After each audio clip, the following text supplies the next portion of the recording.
ഇവാഞ്ചലിയും അനുദിന സുവിശേഷ വിചിന്തനം.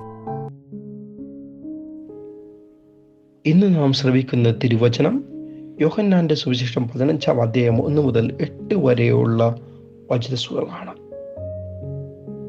ഞാൻ മുന്തിരിച്ചെടിയും നിങ്ങൾ ശാഖകളുമാണ് എന്ന്. എത്രമാത്രം കർത്താവിനോട് നമ്മളൊക്കെ ഒട്ടിച്ചേർന്ന് നിൽക്കേണ്ടവരാണ് എന്ന് പഠിപ്പിക്കുന്ന തിരുവചനമാണ്. ഈശോ പറയുന്നു, നിങ്ങൾ എന്നിൽ വസിക്കുവിൻ, ഞാൻ നിങ്ങളിലും വസിക്കും. മുന്തിരി ചെടിയിൽ നിൽക്കാതെ ശാഖയ്ക്ക് സ്വയമേവ ഫലം പുറപ്പെടുവിക്കാൻ സാധിക്കാത്തതുപോലെ എന്നിൽ വസിക്കുന്നുണ്ടെങ്കിൽ നിങ്ങൾക്കും നിലനിൽക്കാൻ സാധിക്കില്ല എന്ന് യേശു കൃത്യമായി നമ്മോട് പറയുന്നു. ജീവിതത്തിൽ പലപ്പോഴും ഒറ്റയ്ക്ക് നിൽക്കണമെന്ന് ആഗ്രഹിക്കുന്നവരാണ് നമ്മളൊക്കെ.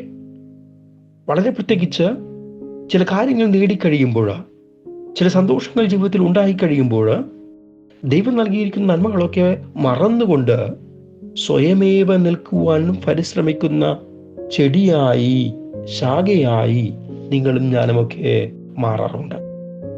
എന്നാൽ ക്രിസ്തു നമ്മെ ഓർമ്മപ്പെടുത്തുന്നു, നിങ്ങൾ എന്നോട് ചേർന്ന് നിൽക്കുവിൻ. സ്വയമേവ നിലനിൽക്കുവാൻ നിനക്ക് സാധിക്കില്ല.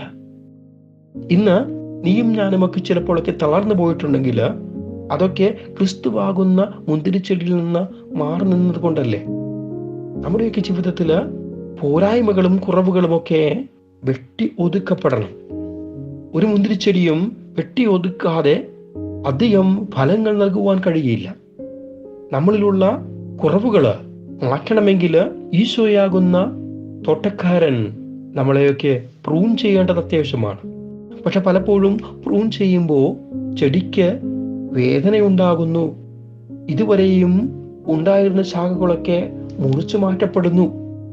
പക്ഷെ ഇങ്ങനെ മുറിച്ചു മാറ്റപ്പെട്ടാൽ മാത്രമാണ് അതിന് പുതിയ ശാഖകൾ ഉണ്ടാകുക, മധുരമേറിയ മുന്തിരി ഉണ്ടാവുക എന്ന് മനസ്സിലാക്കിയില്ലെങ്കിൽ തീർച്ചയായിട്ടും ചെടി വളരുകയില്ല.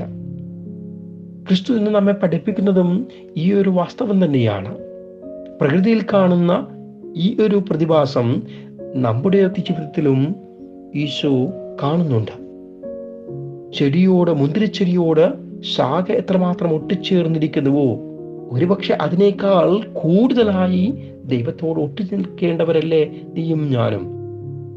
ദൈവത്തിൽ നിന്ന് വേർപിരിഞ്ഞ് ജീവിക്കുമ്പോൾ ആത്മാവ് നഷ്ടപ്പെട്ട മനുഷ്യരായി നാം മാറിപ്പോകുന്നു. നമ്മളൊക്കെ ദൈവത്തോട് ചേർന്ന് നിൽക്കേണ്ടവരാണ്, ക്രിസ്തുവിനോട് ചേർന്ന് നടക്കേണ്ടവരാണ്. ക്രിസ്തുവിൻ്റെ കൂടെ നിൽക്കേണ്ടവൻ ക്രിസ്തുവിൽ നിന്ന് അകന്നു നിൽക്കുമ്പോൾ തീർച്ചയായിട്ടും അനുഗ്രഹങ്ങൾ ഒരുപാട് നഷ്ടപ്പെടുന്നുണ്ട്. അനുദിനം ദിവ്യബലിയിൽ പങ്കെടുക്കുന്ന ഒരുപാട് മനുഷ്യരെ തീർച്ചയായിട്ടും കണ്ടുമുട്ടുന്നുണ്ട് നമ്മളൊക്കെ.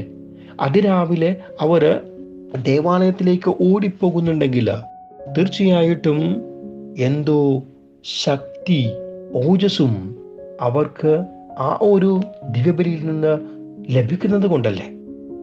ഒരപ്പച്ചൻ എന്നോട് പങ്കുവച്ചിട്ടുണ്ട്, അച്ചോ എനിക്ക് ദിവ്യബലിയിൽ പങ്കെടുത്തില്ലെങ്കിൽ ആ ദിവസത്തില് ശക്തി ചോർന്നതുപോലെയാണ്.